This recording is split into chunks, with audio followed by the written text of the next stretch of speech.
Radio Coteau, c'est dans ma nature.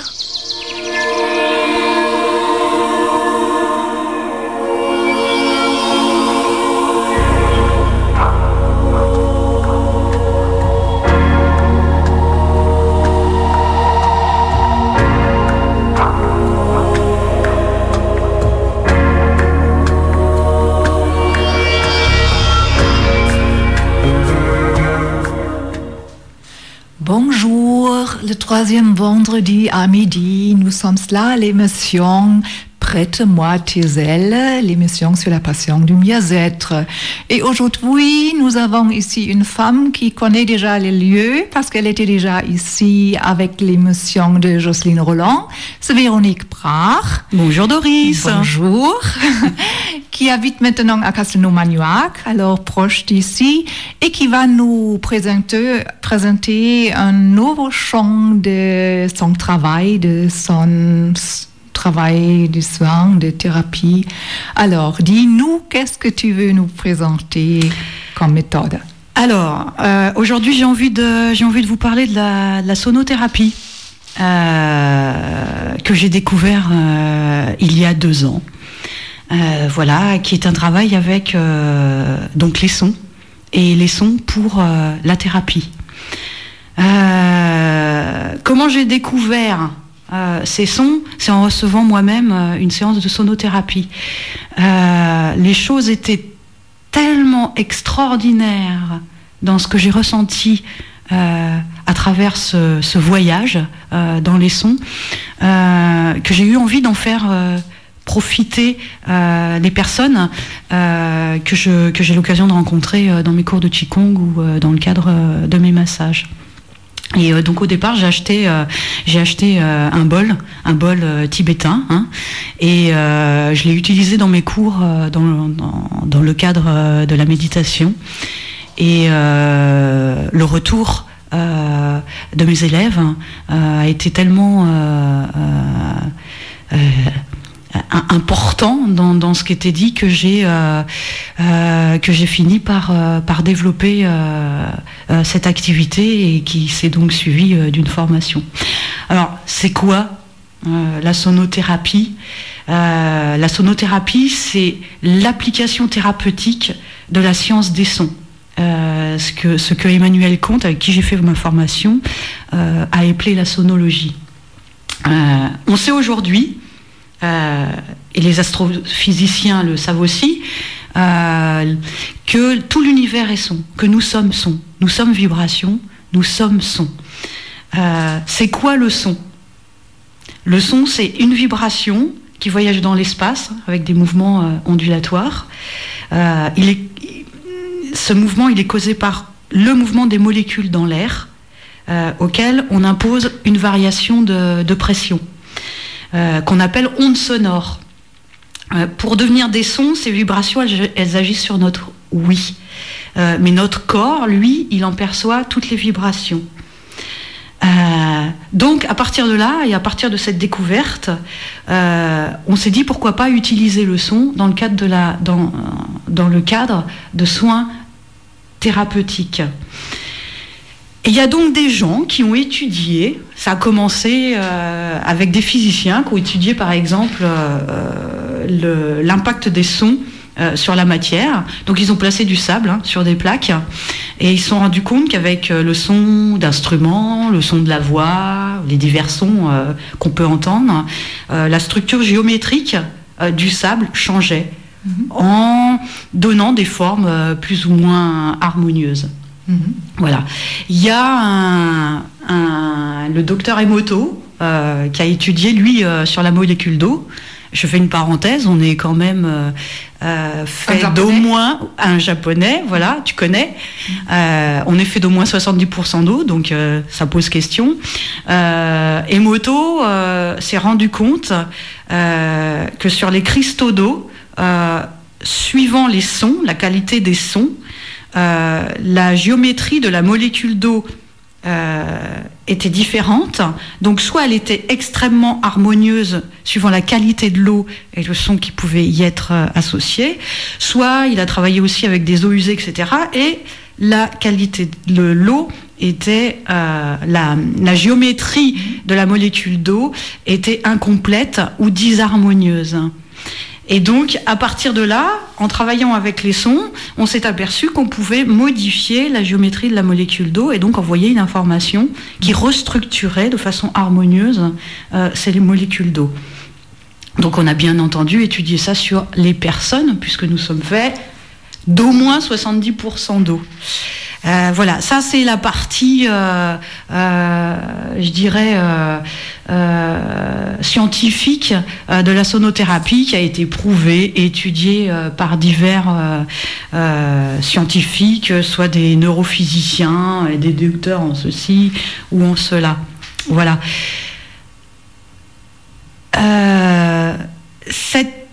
Cette méthode, au-delà même de l'aspect thérapeutique que l'on peut en tirer, puisqu'en envoyant des informations dans le corps, on peut modifier notre état, que ce soit notre état physique, que ce soit sur le plan physiologique ou que ce soit même sur notre état, notre humeur par elle-même. On le voit déjà, depuis tous les temps, on utilise les sons. Les chamans utilisaient les sons. Dans toutes les traditions, on utilise les sons, le mantra, la prière, les chants. On sait aujourd'hui, et les scientifiques pareil, ont fait des études à travers la méditation aussi, et à travers les chants, au niveau de la méditation, que ça a un impact sur le cerveau. Et que donc ça modifie notre état d'être, notre état d'âme. Donc aujourd'hui, si on parle de sonothérapie, qui est une part, qui est une façon, une méthode, comme les chants ou autre chose, d'agir sur notre évolution et sur notre façon de vivre, notre manière d'être face aux événements de la vie, la sonothérapie est un bon élément parce c'est d'abord agréable. Si on le fait en termes de voyage sonore, on est là, on est allongé, on peut travailler avec divers instruments. Les sons vont entrer dans nos champs magnétiques, vont vraiment voyager à travers nos cellules et nous apporter du bien-être, de la détente, etc. Donc ça devient quelque chose de vraiment agréable. Et au-delà de ça, dans une séance de sonothérapie, si on pose les bols ou les diapasons sur le corps, on va agir de façon plus directe. Et donc là, les os et les molécules d'eau sont les meilleurs conducteurs, transmetteurs de ces vibrations. Si on y met en plus l'intention, par exemple pour une personne qui a une souffrance quelconque, quelle qu'elle soit, si on y met en plus notre intention, alors la vibration va agir sur la zone défectueuse pour réparer la zone défectueuse. Alors, bien évidemment, suivant la pathologie, voilà. La réceptivité, non, parce que de toute façon, ça pénètre à l'intérieur. Mais je dirais que c'est suivant la pathologie, si elle est plus importante, il va de soi que ça va aussi avec un travail sur soi. Il va de soi aussi que ça va avec des soins particuliers. Ça va être un accompagnement. Ça va être quelque chose qui va transformer des choses. Mais si on veut avoir vraiment un impact complet, à ce moment-là, ça va devoir être accompagné de d'autres thérapies. Si ce sont effectivement pas des pathologies récurrentes ou trop importantes, on peut effectivement régler un certain nombre de problèmes. Moi, je l'ai vu dans le cadre de sonothérapie que j'ai donné. On peut éliminer un certain nombre de souffrances et de douleurs. On sait aussi que ça agit sur le stress. On sait aussi pourquoi j'ai parlé d'intention tout à l'heure, on sait aussi que l'impact de l'intention, de la pensée, de la parole, ont un impact direct sur l'ADN. Alors on peut imaginer. L'intention du client ou l'intention que l'intention de soi sur soi, mais je pense aussi, ton intention aussi, que mon intention ou celle qu'on va poser sur l'autre va avoir un impact. On est reliés puisqu'on est tous vibrations. La pensée est une vibration. Ça, les scientifiques l'ont aussi découvert que ça avait un impact jusqu'à l'ADN. Donc c'est intéressant, bien évidemment, d'y mettre en plus une intention. Donc si j'y mets mon intention pendant que je fais la sonothérapie, et que la personne y met son intention une seule fois, puis simplement s'abandonne, alors à ce moment-là, il va y avoir un impact encore plus important sur ce travail-là. Il y a une chose dont j'ai pas parlé. Je travaille tout particulièrement en termes de séances individuelles avec des bols, ce qu'on appelle les bols chantants, et des diapasons thérapeutiques. Les bols, ils existent depuis des millénaires. On le voyait chez les chamans, ils utilisaient les crânes pour appeler les esprits, etc., pour faire des choses. Les bols viennent de pays orientaux. On a découvert ça déjà avec les moines Bones. Dans l'Himalaya, ils utilisaient déjà des bols pour la guérison. Les Tibétains, aujourd'hui, depuis des millénaires, utilisent les bols pour guérir. Comment on fait? On peut utiliser les bols dans le chant, dans l'aura, en fait, des personnes. Pour quelqu'un qui est sensible à l'énergie, par exemple, rien qu'avec les mains, les magnétiseurs, les énergéticiens peuvent le sentir. On sait qu'une maladie intervient parce qu'il y a une disharmonie dans les champs de l'aura ou dans les champs magnétiques. Si on passe sa main dans ces champs d'aura, on s'aperçoit qu'il y a des ruptures. On s'aperçoit qu'il peut y avoir une rupture à un moment donné. Alors c'est là que va intervenir le bol.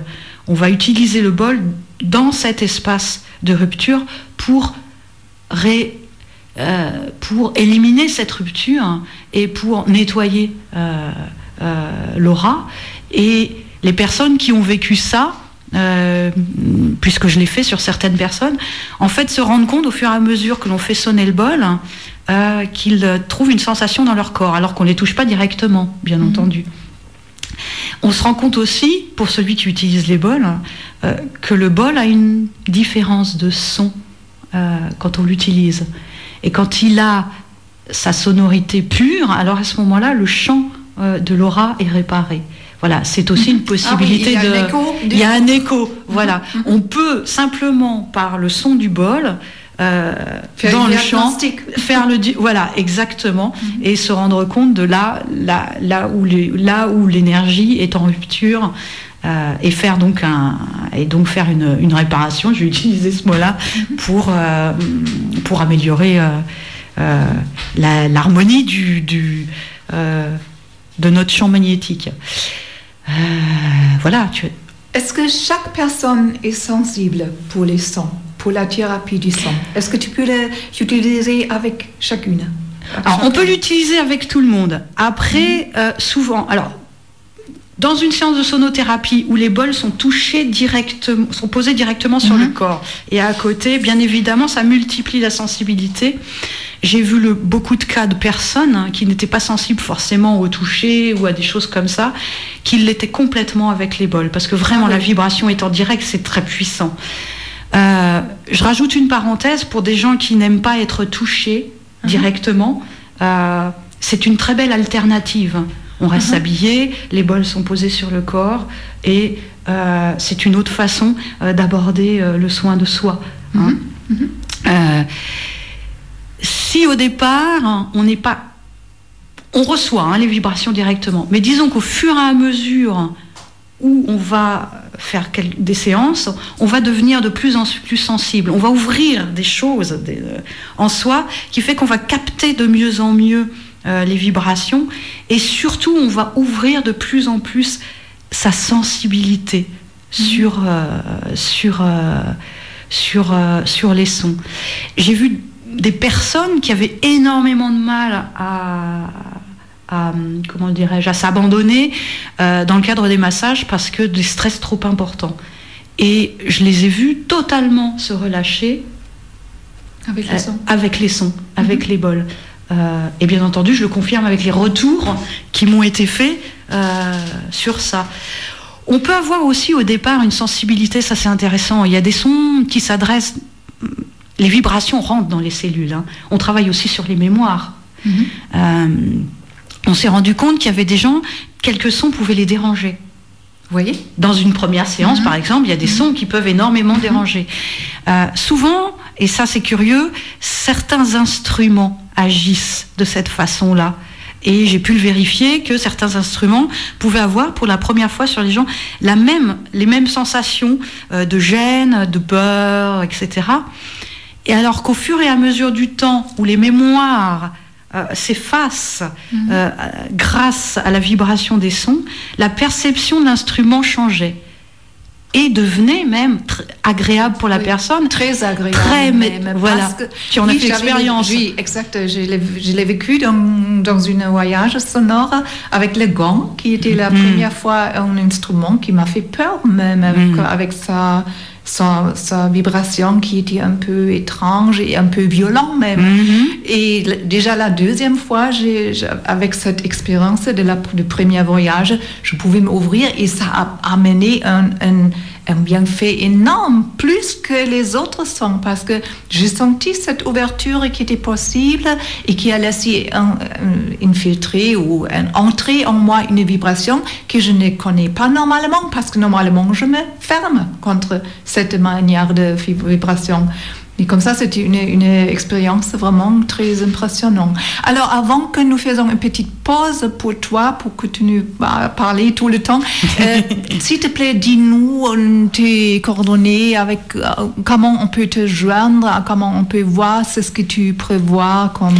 Alors, bon, déjà j'ai un site, www.parfumdeprésence.me.uk. Donc voilà, donc déjà on peut voir tout ce que je fais à l'intérieur, tout ce que j'ai comme pratique. On peut aussi me joindre par téléphone au 06 82 99 59 17. Et on peut aussi me joindre par mail, donc il est inscrit sur le site, mais je le redonne, vbrard, BRARD, @live.fr. Donc vous avez toutes les informations sur le site. On va vous donner aussi déjà les 2 dates qui sont... Oui, effectivement, je fais un voyage sonore à la mairie de Castelnau-Magnoac le samedi 14 novembre à 19h. J'en fais un autre le 12 décembre sur le même lieu, à Castelnau-Magnoac. Et j'en fais un à Galan, à la maison d'hôte Namasté, le 23 janvier. À 19h. Il y a une chose que j'aime beaucoup faire aussi pour ceux qui sont intéressés et découvrir, c'est qu'une fois qu'on a fait le voyage sonore qui dure 1 heure, ceux qui le souhaitent peuvent emmener un plat qu'on partage tous ensemble. Ça nous permet d'abord de nous rencontrer, ça permet aussi de parler de notre vécu sur ce qui s'est passé, et puis c'est tout simplement convivial, c'est un moyen d'être en lien les uns avec les autres. Et moi, je ne peux que de mon expérience conseiller de vivre un tel voyage. C'est une détente pure et vraiment impressionnante. Rebonjour à nos auditeurs. Nous voulons continuer à présenter le travail de Véronique Brard, surtout son travail dans le domaine de la sonothérapie. Alors, comment on apprend de faire la sonothérapie ?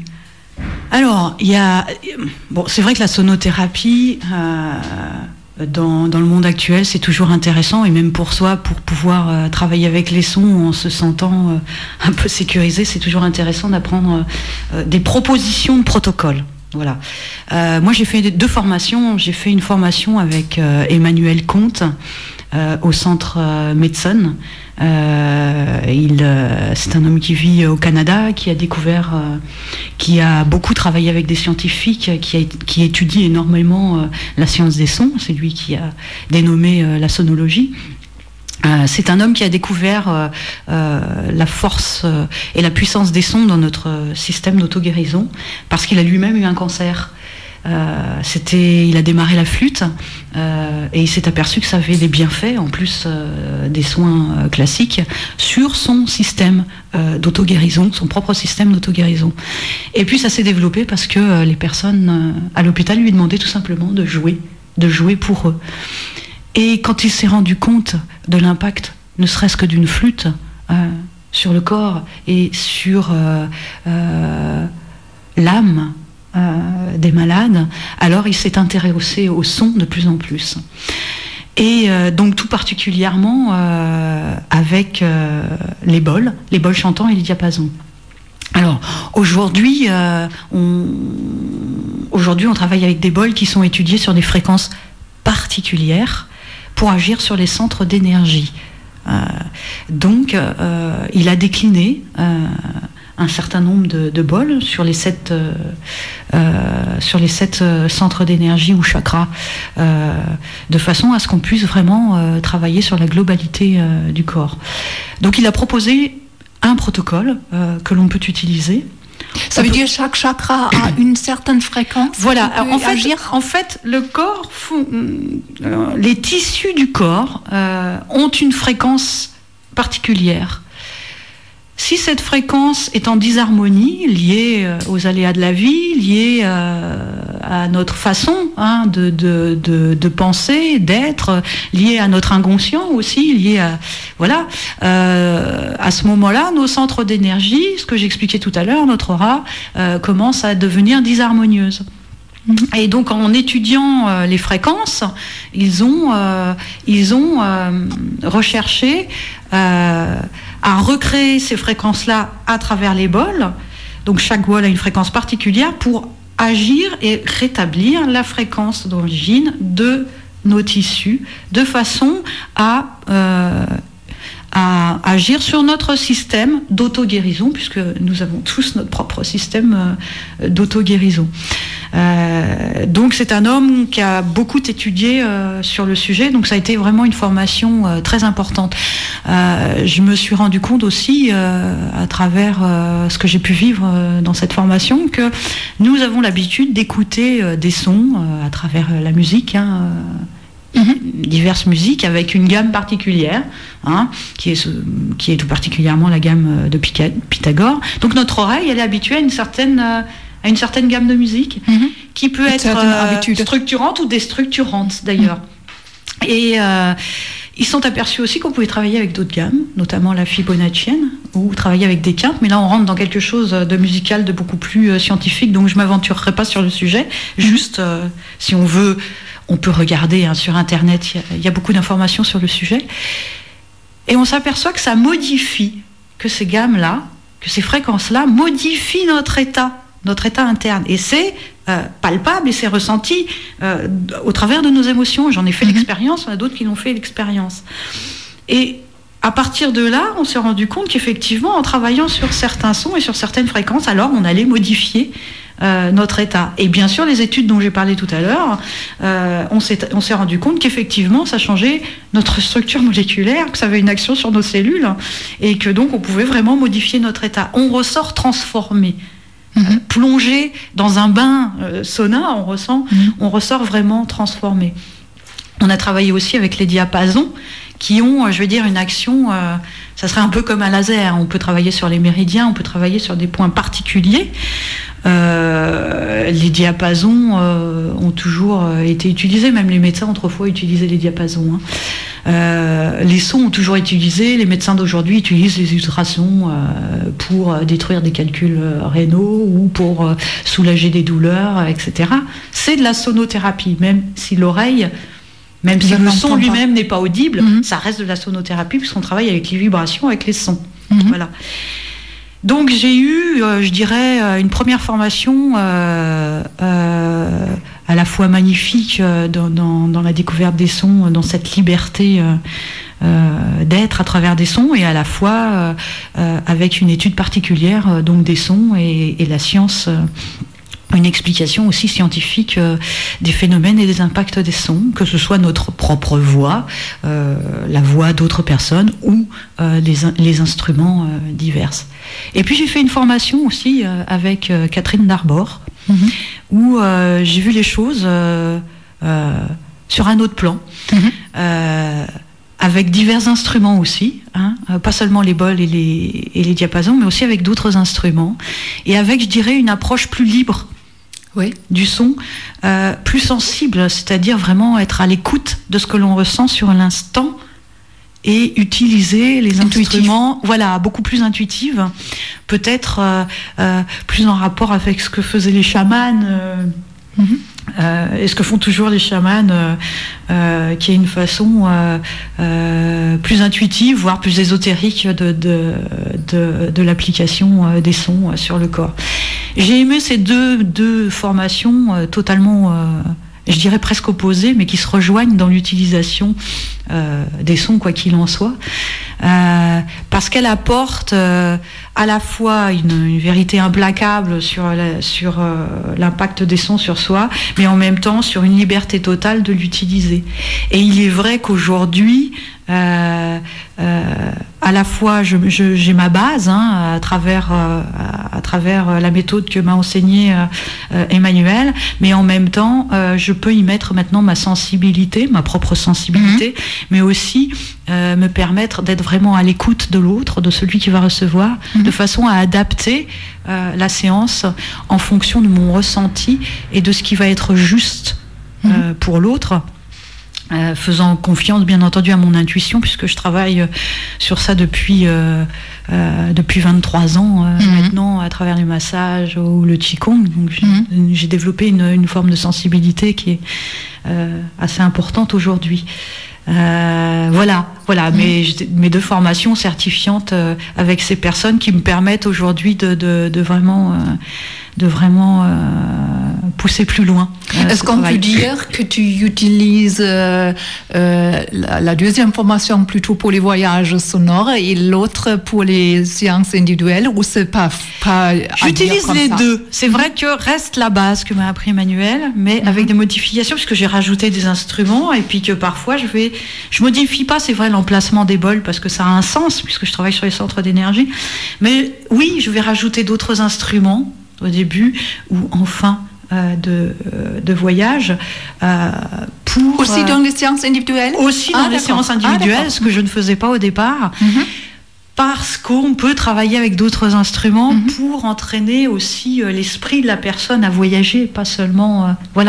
qu'elle soit entraînée dans un voyage sonore, c'est-à-dire à la fois avoir l'action thérapeutique, mais aussi... le voyage, tout simplement, le rêve, l'imaginaire qui se déroule, mais aussi une art, on peut dire. C'est ça. On est témoin d'une œuvre artistique aussi. Oui, c'est ça. Sans rentrer dans la musique, parce qu'on n'est pas là pour faire de la musique. On fait la différence entre la musique et la sonothérapie. Ce sont deux choses on n'a pas le même objectif, même si la musique a un impact, bien évidemment, mais on n'est pas dans le même objectif. Faire de la sonothérapie, on n'est pas obligé d'être musicien. Mais on sait aussi que de tout temps, on a utilisé tous les instruments pour transformer nos états. Le didgeridoo chez les Australiens, le tambour chamanique chez les Indiens ou autres, etc. Les instruments ont toujours été là, en fait. Tu peux décrire encore un peu les autres instruments? Alors moi, personnellement, j'utilise les gongs, qui ont vraiment un impact sur les champs vibratoires. Voilà. J'utilise le tambour de l'océan, qui est un instrument assez merveilleux et qui rappelle le bruit de la mer, comme son nom l'indique, transportant. J'utilise ma voix, parce que la voix a un impact sur... J'ai découvert dans mon deuxième voyage avec toi que ton chant est arrivé à enrichir les spectres des sons. Voilà. J'utilise ce qu'on appelle des songpods qui sont fabriqués par une femme chamane qui est la seule au monde à le faire. Aujourd'hui, il y a peut-être une petite entreprise maintenant qui en fabrique, mais au départ, c'est cette femme qui a mis ça en place. J'utilise des cloches, j'utilise un cosmic bow qui est vraiment... Qu'est-ce que c'est ? Un cosmic bow, c'est un instrument à cordes.